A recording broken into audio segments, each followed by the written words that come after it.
புல் Moon sale காலை 9 மணியிலிருந்து இரவு 12 மணி வரை ஆகஸ்ட் 27 ஒரு நாள் மட்டும். ஊழலை அறவே களைந்து எறிய வேண்டும். அதுதான் புற்றுநோய் அரசியலுக்கு.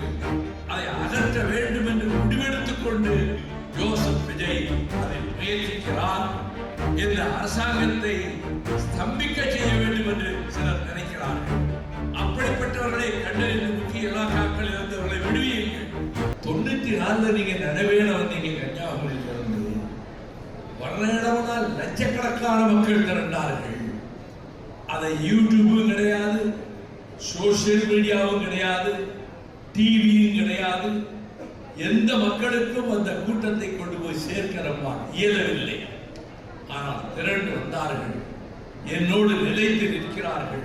ஒரே காரணம்தான், இவர் கேபினட் மந்திரி வாங்கி இருக்கலாம்ல, எத்தனை பேருக்கு நல்லது செஞ்சிருக்கலாம்ல. பல பேர் என்ன கேட்கிறாங்க. நான் எடுத்த முடிவுதான் 100க்கு 100 சரி.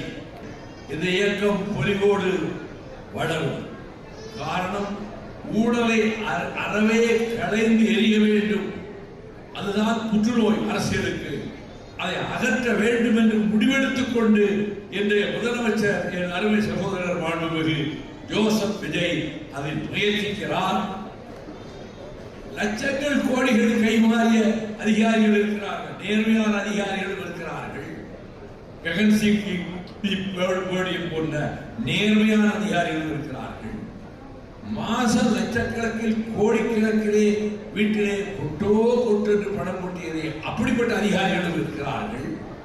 அப்படிப்பட்ட அதிகாரிகள் இந்த அரசாங்கத்தை எப்படியாவது ஸ்தம்பிக்க செய்ய வேண்டும் என்ற முடிவோடு எந்த ஃபைலையும் நகர்றது கிடையாது, எந்த கோப்புகளும் நகர்றது கிடையாது.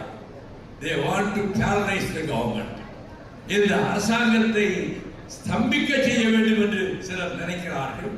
நான் மாண்புமிகு முதல்வரிடம் சொன்னேன், அப்படிப்பட்டவர்களை கண்டறிந்து முக்கிய இலாக்காக்கள் இருந்தவர்களை விடுவீர்கள். புதிதாக வந்த ஐஏஎஸ் ஆபீசர்ஸ் யார் ஹானஸ்டா அனலைஸ் பண்ணி அவங்களுக்கு பொறுப்பு கொடுங்க என்று நான் அவரிடத்திலே என்னுடைய கருத்தாக சொன்னேன்.